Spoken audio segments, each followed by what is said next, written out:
Welcome students in government school lesson KPK। आज हम tenth class की जनरल साइंस की 7th चैप्टर को कंटिन्यू करेंगे। आज का हमारा topic application of acid base reactions in common products and processes. इसमें हमारे पास आज का प्रोसेस जो है वो सेपोनिफिकेशन यानी कि सोप फॉर्मेशन का है। Preparation of soap from oil and sodium hydroxide. Let me start. Soaps are chemically sodium or potassium salts of long chain fatty acids such as stearic, oleic or palmitic acid. These acids are presented vegetable oil or animal fats. When vegetable oils or animal fats are treated with sodium hydroxide, soaps are formed along with glycerine. This process is called saponification. Saponification. अब इसकी definition क्या है? Vegetable और animal fats are treated with sodium hydroxide, soap and glycerine are formed. जब vegetable या animal fat को यानी कि वेजिटेबल या एनिमल ऑयल को जब सोडियम हाइड्रोक्साइड के साथ मिक्सअप किया जाता है तो हमारे पास ये रिएक्शन करते हैं और हमारे पास सोप एंड ग्लाइसरीन बनते हैं।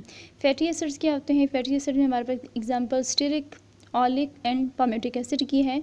तो ये लॉन्ग फैटी चेन है, फैटी एसिड चेन है जिनमें कार्बन की लंबी चेन मौजूद होती है। अब ये पामेटिक एसिड का अगर आप फार्मूला देखें C15H31COOH। अब यहाँ पर आप नीचे देखें इसका स्ट्रक्चर CH3 और फिर आगे CH2 की लंबी चेन है और अल्टीमेटली दूसरे एंड पर COOH जो है ये मिल जाता है। तो हमारे पास पामेटिक एसिड का ये सिर्फ एक फार्मूला है, सिर्फ एक मालिक्यूल है जिसमें इतनी लंबी चेन है। तो ऐसे फैटी एसिड्स जिनमें कार्बन चेन बहुत बड़ी कार्बन चेन मौजूद होती है उन्हें हायर फैटी एसिड्स कहा जाता है। अब ये नीचे ऑलिक एसिड को देखें C17H33COOH। तो हमारे पास ये भी एक बहुत लंबी कार्बन चेन वाली मॉलिक्यूल है। इसके बाद हमारे पास जो रिएक्शन है वो क्या होता है? ट्राईग्लिसराइड यानी कि fatty acid plus sodium hydroxide के बाद सोप प्लस ग्लिसरीन। अब हमारे पास कुछ साल्ट्स ऐसे होते हैं जिनमें पोटाशियम पाया जाता है, कुछ साल्ट्स ऐसे होते हैं जिनमें सोडियम साल्ट मौजूद होता है। तो इस बेस पे हमारे पास सोप को दो टाइप्स में डिवाइड कर दिया है। ऐसे soft soap potassium salts of higher fatty acids. ऐसे सोप जिनमें पोटाशियम साल्ट पाया जाएगा वो सॉफ्ट सोप होते हैं, उनमें जाग आसानी से पैदा होती है। इसका जनरल फार्मूला हमारे पास क्या होगा? RC≡O and OK। अब यहाँ पे K जो है ये पोटाशियम को शो करता है, जबकि hard soap sodium salts of higher fatty acids ये वो वाले सोप्स हैं जिनमें कि सोडियम पाया जाता है, पोटेशियम नहीं होगा। जनरल फार्मूला इसका क्या है? RCOO double bonded with O and ONA। अब यहाँ पे पोटेशियम की जगह सोडियम मौजूद है। तो ये हमारे पास हार्ड सोप की एग्जांपल है। ये वो वाली सोप हैं जो उनको पानी में अगर हम लोग इस्तेमाल करें तो इनमें जाग मुश्किल से बनती है या नहीं बनती। The mixture of fat or vegetable oil and caustic soda यानी sodium hydroxide is put into steel tank fitted with steam coils। Fat या वेजिटेबल ऑयल और कास्टिक सोडा को यानी सोडियम हाइड्रोक्साइड को एक टैंक में मिक्स किया जाता है और वहाँ से स्टीम को गुजारा जाता है। The tank has an outlet eight the bottom और टैंक के नीचे साइड सतह पे जो है एक टेप होता है। Steam is pass through the mixture. Steam को जब इस मिक्सचर में से गुजारा जाता है the heat of the steam first melts the fat. तो जो हीट होती है वो पहले फैट को पिघला देती है, sodium hydroxide then combine with fat और oil into form soap. तो सोडियम हाइड्रोक्साइड जो है वो फैट के साथ रिएक्शन करता है और हमारे पास अल्टीमेटली सोप बन जाता है। In order to separate glycerine from soap, soaps के साथ ग्लिसरीन भी बनती है। तो सोप से ग्लिसरीन को अलग करने के लिए sodium chloride is added to the soap mixture. यहाँ पर सोडियम क्लोराइड को इसमें शामिल कर दिया जाता है। Glycerine dissolve in sodium chloride solution. तो ग्लिसरीन जो है वो सोडियम क्लोराइड सोल्यूशन में हल हो जाती है। Being heavier than the soap, और क्योंकि ये भारी होती है the glycerine solution settle down at the bottom. तो ग्लिसरीन नीचे बॉटम पे सेटल हो जाती है। The soap floats at the surface, और जो सोप है वो वज़न में हल्का होता है तो वो सरफेस पे तैरता है। The glycerine solution is removed by opening the tap at the bottom of the tank. तो यहाँ पे जो बॉटम पे हमारे पास एक टेप था उसे खोल कर ग्लिसरीन को निकाल दिया जाता है। The soap is separated from the soap solution. इस तरीके से सोप को जो सोल्यूशन था उससे इलादा कर लिया जाता है। जी स्टूडेंट, अब इसी प्रोसेस को हमने थोड़ा सा प्रैक्टिकली करके देखना है। देखें यहाँ पे हमारे पास एक आयरन टैंक है, इसके ऊपर यहाँ हमारे पास आउटलेट है। यहाँ से हम लोगों ने फेट्स को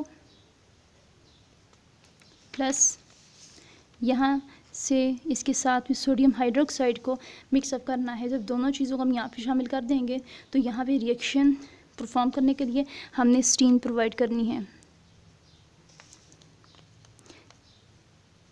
स्टीम जो है यहाँ से इंटर होगी और यहाँ से निकल जाएगी, तो लेकिन यहाँ से ये फैट्स को मेल्ट कर देगी, जिसकी वजह से हमारे पास सोडियम हाइड्रोक्साइड जो है वो यहाँ पे सोडियम हाइड्रोक्साइड जो है वो फैट के साथ रिएक्शन करेगा, जिससे हमारे पास यहाँ पर एक सॉल्यूशन बनेगा, यानी कि कंबाइंड फॉर्म में ग्लाइसरीन और सोप बनेंगे।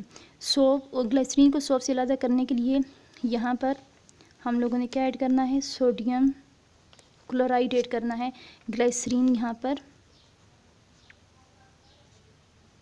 ग्लाइसरीन जो है सोडियम क्लोराइड के साथ जब रिएक्शन करेगी तो ये इसमें डिज़ोल्व होके, क्योंकि वज़न में हैवी होगी, आपको पता है कि लिक्विड जो है वो हैवी होता है, तो यहाँ नीचे बॉटम पे आके ग्लिसरीन सेटल हो जाएगी, जबकि सोप जो है वो यहाँ पर ऊपर फ्लोट करेगा सरफेस के ऊपर। तो अब यहाँ से हम लोग इस टेप को जब ओपन करेंगे तो ग्लिसरीन जो है यहाँ से निकाल ली जाएगी और सोप यहाँ पे ऊपर रह जाएगा। अब यहाँ पे देखें, नेक्स्ट हमारे पास आ जाता है the soap is separated from the solution mixture. Soap produce for commercial purposes contain synthetic lathering agents, artificial colours and range of chemicals. तो हमारे पास जो कमर्शियल पर्पजेज के लिए बहुत बड़ी सतह पे जो हमारे पास सोप प्रोड्यूस किया जाता है उसमें मसनूई झाग पैदा करने वाले एजेंट होते हैं, आर्टिफिशियल कलर, मसनूई रंग होते हैं, रेंज ऑफ केमिकल, उसके अलावा भी बहुत से केमिकल शामिल किए जाते हैं। The molecules that are found in soap play a large role in lathering process. Lathering process कहते हैं झाग पैदा करने के प्रोसेस को। आपने देखा जब हम लोग साबुन को पानी के साथ जब हाथ में रगड़ते हैं तो हमारे पास झाग पैदा होती है, तो ये इसी को लेदरिंग प्रोसेस कहते हैं। तो हमारे पास ये कहता है कि ये सोप में जो मालिक्यूल्स पाए जाते हैं तो ये लेदर प्रोड्यूस करने में, झाग पैदा करने में बहुत अहम प्रोसेस रोल प्ले करते हैं। In fact soap molecules is actually made up of two parts, those are attracted to water and other that are attracted to oil.